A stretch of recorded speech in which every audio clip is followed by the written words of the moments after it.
Hấp dẫn quá. Đây là lá chanh của mình. Wow, một cái đùi này. Ai sẽ ăn cái đùi này? Con.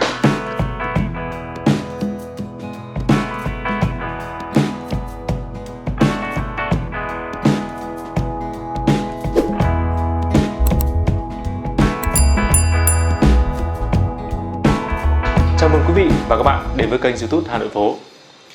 Duy ở nhà nhưng cảm giác thời gian trôi rất là nhanh. Thời tiết Hà Nội Duy cảm nhận thấy đã bắt đầu oi bức rồi.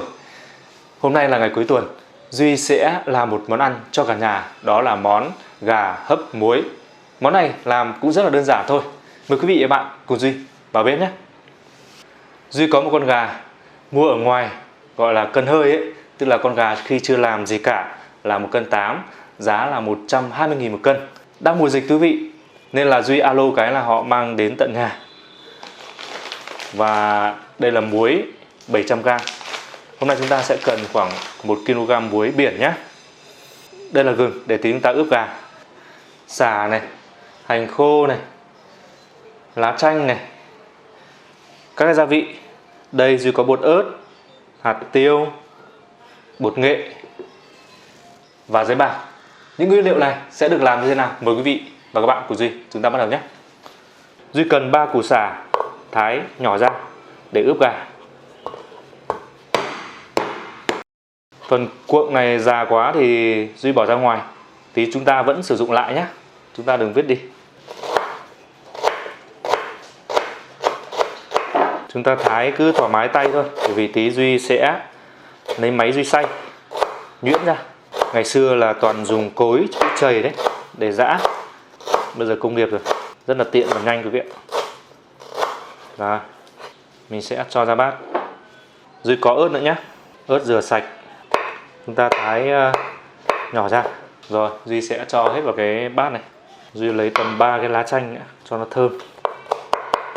Duy thái rối này thôi, tí mình còn xay vào máy sinh tố mà. Duy có 3 miếng gừng, đập nát nó ra. Chúng ta cho chung hết vào một cái bát này. Duy cho 2 củ hành khô, cho hết vào một bát. Tiện thớt thì Duy sẽ đập sả luôn quý vị nhé, tí mình đỡ phải mất thao tác. Sả này thì chúng ta dùng để nhồi bên trong con gà. Sả nhồi chúng ta đập càng nát càng tốt, thì tinh dầu sả nó sẽ ngấm ra con gà, nó sẽ thơm. Chúng ta làm khoảng 5 củ sả là được, tùy thuộc vào gà to hay nhỏ nhé. Rồi, mình cũng lấy cái phần gốc dưới rồi. Phần này mình cũng để tí mình sẽ rải trên muối. Mời quý vị, đây là những nguyên liệu Duy vừa thái ra. Bây giờ Duy sẽ cho vào xay nhuyễn ra nhé. Rồi mình sẽ đổ ra bát. Đến công đoạn này chúng ta phải lưu ý nhé. Chúng ta nêm nếm gia vị này. Duy cho 1 thìa hạt nêm, nửa thìa muối quý vị nhé, nửa thìa bột nghệ. Mục đích cho bột nghệ vào đó là tăng thêm gia vị, cũng như là thì chúng ta xoa ra ngoài phía da gà, màu nó sẽ đẹp. 1 thìa hạt tiêu, khoảng 1 thìa nước mắm quý vị nhé, và khoảng 1 thìa dầu. Duy sẽ trộn lên. Phần nguyên liệu này Duy sẽ chia làm 2 phần. Một phần Duy để sát ngoài da con gà, phần còn lại Duy sẽ trộn với sả và Duy ướp bên trong bụng của con gà. Thịt gà Duy đã rửa và sát muối rồi quý vị nhé, bây giờ sạch rồi. Nếu mà còn ướt gà thì chúng ta sẽ thấm khô con gà đi. Gà này gà mái tơ quý vị ạ, rất là ngon, tươi. Chúng ta lấy một que nhọn, chúng ta xâm lên da gà. Mục đích là tí chúng ta sát nguyên liệu thì nó sẽ thấm đều vào thịt gà thì nó sẽ ngon quý vị ạ. Bây giờ Duy sẽ sát gia vị vừa nãy chúng ta đã hòa trộn nhé, sát đều cả phần thịt lẫn phần da quý vị ạ. Gà bây giờ lên màu rất là đẹp luôn. Rồi bây giờ mình để gà ra đây một tí, mình sẽ sơ chế phần này. Duy cho sả vào vừa nãy chúng ta đập nát và cho 1/2 cái nguyên liệu vừa nãy chúng ta đã hòa trộn vào đây. Sau đó Duy sẽ bóp nhuyễn ra để cho sả với nguyên liệu hòa trộn đều vào nhau, rất thơm quý vị ạ. Phần cổ gà với phần chân gà Duy cũng ướp đều nhé, để tí Duy nhồi bên trong bụng con gà. Không tự dưng cả con gà như thế mình lại bỏ phần này ra thì nó lẻ loi quá. Phần nguyên liệu còn lại mình cũng quệt bên trong con gà để cho nó thấm đều quý vị nhé. Duy sẽ cho sả vào trước, Sau đó nhồi cái cổ nó vào, cho gọn cái chân nó vào nữa. Rồi chúng ta cho phần xả còn lại vào trong cánh gà quý vị nhé. Mình sẽ vắt chéo nó lại để cho nó gọn gàng. Đấy. Phần gà này bây giờ chúng ta sẽ để ngoài khoảng tầm 15 phút nhé, để ngấm đều gia vị. Rồi chúng ta sẽ hấp. Bây giờ Duy sẽ lấy giấy bạc Duy bọc xuống nồi. Thực ra quý vị có giấy bạc thì làm, không có thì thôi. Duy bọc giấy bạc để Duy bảo vệ nồi nhà Duy thôi. Bây giờ Duy sẽ cho muối vào đây, khoảng 1 cân muối quý vị nhé. Muối biển là muối hạt to quý vị nhé, không phải là muối iốt hay là muối hạt nhỏ. Muối biển hạt to thì nó sẽ có nhiệt tốt, cũng như là nó sẽ không thấm vào con gà của quý vị. Lượng muối cao khoảng tầm 2 cm quý vị nhé. Đây. Chúng ta san phẳng nó ra. Sau đó chúng ta lấy cái ngọn xả mà vừa nãy chúng ta cắt ra ấy, chúng ta rải xuống phía dưới để tạo một cái lớp ngăn cách giữa muối với lại con gà, để cho con gà nó không trực tiếp nó tiếp xúc với lại muối thì nó sẽ không làm cho con gà nó mặn. Chúng ta cho mấy cái lá chanh rải đều ra để tí hấp nó sẽ tạo cái mùi thơm đều. Chúng ta cho gà vào thôi. Bây giờ chúng ta cho lên bếp thôi. Đầu tiên cho lên bếp thì chúng ta lưu ý chúng ta sẽ cho nhiệt độ cao lên một chút, tức là lửa to một chút. Trong vòng 5 phút, nhiệt độ quả nồi nó nóng lên, chúng ta sẽ để mức trung bình và chúng ta hấp trong vòng 50 đến 60 phút nhé. Trong lúc chờ đợi gà chín, Duy sẽ làm nước chấm. Nước chấm gà có nhiều cách làm, Duy sẽ làm theo cái cách nhà Duy hay ăn. Hành khô Duy để nguyên củ, Duy thái nhỏ ra. Lá chanh, một con ớt quý vị nhé. Duy sẽ cho một chút muối bột canh vào đây. Duy vắt nửa quả chanh vào, chúng ta cho hết hạt ra. Thơm mùi chanh quá. Rồi, thế là nước chấm của Duy đã xong. Chờ thịt gà ăn là xong. Rồi, hai chị em ra giúp mẹ dọn cơm đây. Chị ơi, ra giúp này. Chuẩn bị rang cơm thôi. Chị ơi, ra giúp này. Bố ơi, ra đây giúp con một việc Giúp gì con? Con này trái vải. Lần trước bố mua cho con ấy gì? Thôi, để tính sau. Vải này vải kiểu như là chị ơi. Thôi, cái đấy để ăn xong, tính sau nhá. Cái việc đến việc để sau. Rồi, bố bê cái món đặc sản này ra nhá. Đang nóng hổi quý vị ơi. Này, hai chị em nhìn này. Wow, wow, wow, wow, wow, wow, wow. Thơm không con? Mỗi tội cái da của nó bị mỏng quá hay sao nhỉ? Nó bị đứt hết. Wow. Lần đi mà con hồng là trong phút để cho mà con hồng vậy á. Má con hồng á? Con bôi son à? Bôi cho mà nó sẽ như cho. Như thế cho phim là mới đẹp. Bố đi. Hồng đều xinh đấy, rất tự nhiên. Rồi, nhưng mà không ngon bằng món gà của bố. Nhìn thấy thế nào? Ngon đi. Hôm mà mỗi tội là Hà không có chân gì ạ. Con thích ăn chân à? Chắc chắn là có. Chân bố để ở bên trong con gà này. Đúng. Như là cả xào bón như thế này. Đâu cho con ăn thêm chân? Đố Nhi biết đầu con gà ở đâu? Đâu cho nào? Ở dưới bố. Ở dưới đi. Ở dưới nhưng mà nó ở phía nào? Ở phía nam. Để con nhìn đã. Con chưa nhìn. Ở đây rồi. Chuẩn luôn, Nhi giỏi phết. Đầu mình bỏ đi rồi. Ok. Ở dưới này có muối hả bố? Hấp Hà ra. Bê gà ra. Wow. Gà rất là mềm.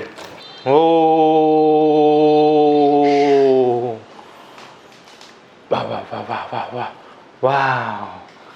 Hấp dẫn quá. Đây là lá chanh hả bố? Lá chanh mùi xả đấy. Wow. Đây này bố cho con mua cái hấp đi. Đây quý vị này.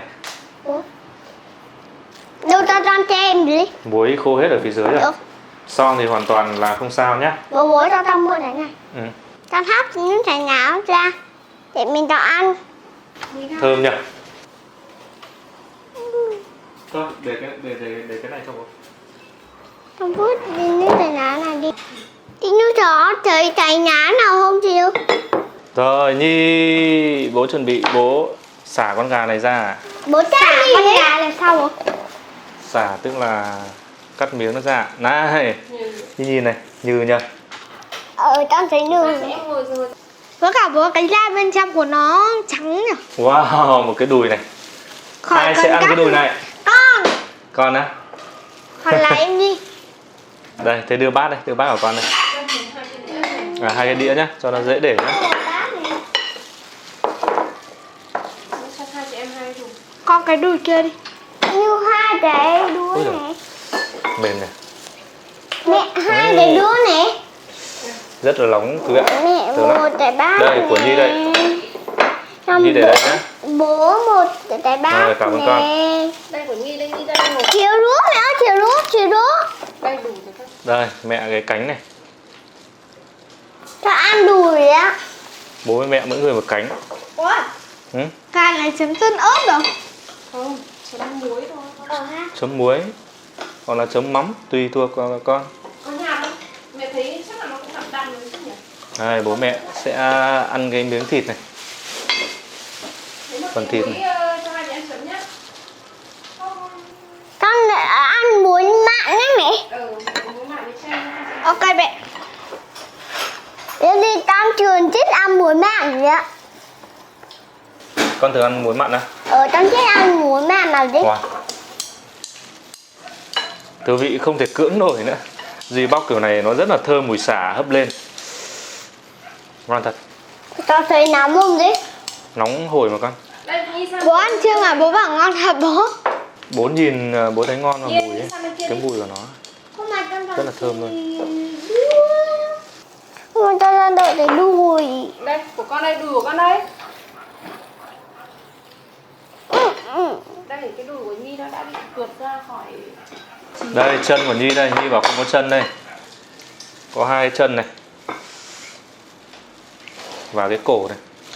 Cổ này chính ra lại ngon này. Đây cũng được rồi. Ừ. Mẹ cắt cho Nhi để Nhi chấm muối nhá. Không, mẹ Cho chị Nhi bảo đổ cho là em cái đùi đi. Đổ chị em Như đổ cho em cái đùi đấy. Cả phần con gà này đang nóng thì tí em xé nhé. Đây, mình để đây tí ăn bao nhiêu mình xé bấy nhiêu nhá. Đấy. Xé luôn thôi nha. Ừ. Đây là xé luôn. Thôi để anh xé nó bẩn tay.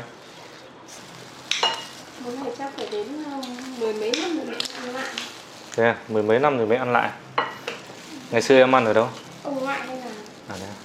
Nhưng ông ngoại làm có giống công thức này không? có. Ông ngoại làm ngon. Ông ngoại làm Thì gì? ông ngoại tương lai lại làm. Ông ngoại tương lai là ai bố? Đó là It's me. À bố à? Ừ. Bố có hai cô con gái thì ông ngoại tương lai. Như thế là ông ngoại tương lai giống như ông ngoại bây giờ làm cho mẹ ăn ấy. Ông ngoại vừa là ông nội vừa là ông ngoại. Tại vì ông ngoại có 3 đứa con gái và một người con trai đúng không bố? Rồi, ăn cơm đấy. Hey, Duy mời quý vị nhá. Duy sẽ chấm với cái nước chấm của Duy để cho quý vị và các bạn cái cảm nhận luôn nhá. cho gì ạ. Ừ, đây nước chấm của bố đây mà con. Nó xuống cho lên mà cho bố. Đây này, nó dùng hai chị em nè. Con đi nè. Con chấm đi. Ngon nhỉ? Ngon này như này. Ngon thật. Thơm mùi xả, mùi gừng, ớt, Bố. có cả mùi nghệ nữa. Thịt gà rất là mềm. Hôm nay chưa ai mời ai à? Quên mất rồi. Người cả gia đình ăn. Con mời bố, mời mẹ, mời Nhi ăn cơm. Duy mời quý vị ăn trưa cùng gia đình Duy.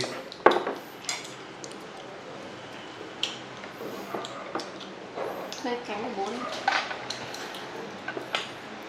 Cảm ơn em, anh ăn thịt trước đó. Thôi, để ăn thịt trước đó, cắn đi, cánh đi. Lại yêu chồng thế này ăn cánh đầu tiên à? Mời cánh đầu tiên để ăn cánh đầu tiên. Ăn cánh thì bay giỏi nhỉ. Con có bay được đâu. Chỉ con chim nó mới bay được trôi này kia này. Ừ. Vậy cho con chim ăn thì nó sẽ bay giỏi hơn đấy. Cho con cắn. À mà quên gà có biết bay đâu nhỉ mẹ nhỉ? Cánh này sẽ hơi cay đấy nha Nhi nhé. Chim cho mà chị nữa. Như bảo chim cho mà. Nhi bảo bố nhường cho Nhi nhá. Vì cái đấy là phần của bố đấy. Con ăn đây. Bố có nhận phần cánh đâu. Con cứ ăn đi. Có cả chân nữa nhé. Mẹ cứ gắn ghép rồi. Con thì mãi chưa chén theo cái đùi quá. Ngon nhỉ. Đây. Bố gặm luôn cái phần này. Phần này đúng là thiếu rượu là thấy thiếu cái gì ấy. Bố thì con hình như chiều chả đi đói vậy ạ. Bố ơi, cái đùi con nó xanh tách luôn. Tại vì con có gắp đâu mà nó bị tuột ra. Cái đùi đấy con cho chị Như đây vậy ạ. Mùi sả gần như là ngấm hết vào thịt nhỉ. Cắn miếng nào đấy là có vị sả của mình đấy. Ngon. Tôi là gì? Gà này ngon, ít mỡ, em chọn giỏi đấy. Bố. Bố cho em cái mà chụp tuôn ăn nào đấy. Quên mất. Cái này mà nướng ở gọi bếp củi nhỉ. Để 2 tiếng thì nhừ hết. Lên đi. Bố nhớ không nhớ là cái chụp mà chụp tuôn ăn nào đấy. Dạ. Ok con. Ăn mà nói chuyện thì mới vui chứ.